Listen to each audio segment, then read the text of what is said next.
Fox News alert, there's new and disturbing details emerging in the horrific terror attacks in Norway. Norwegian police are now combing over a 1,500-page manifesto, and they say it was published online by the suspected gunman, Anders Breivik, just hours before the massacre. In it, the author meticulously detailing steps taken to prepare. Greg Burke streaming live from Hanafoss, Norway. Greg, this story is developing by the hour. Do they still think that he's a lone assailant here?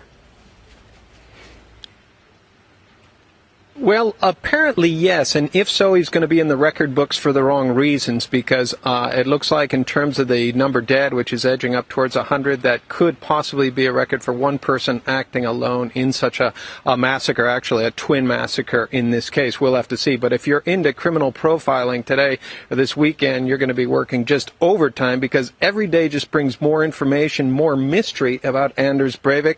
This morning, everyone looking for hints in a YouTube video, which he goes after cultural Marxism, what he calls cultural Marxism, and the rise of Islam in Europe. Clearly a very troubled mind and a very angry one. Now, this morning in Oslo, a mass of grief and hope at the Lutheran Cathedral.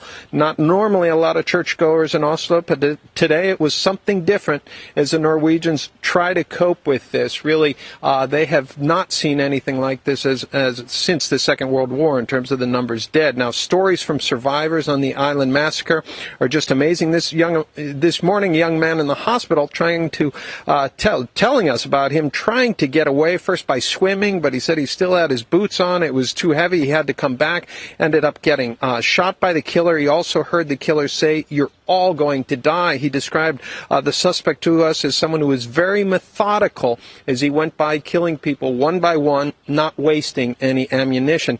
And finally, Jamie, an interesting thing, a lot of contradictions here. We've heard that he's confessed to police, and yet he'll appear in court tomorrow, and we're here. He's going to plead not guilty. So how do you describe that? His lawyer saying that he does accept responsibility for what was materially done, but he doesn't consider it a criminal act. Jamie?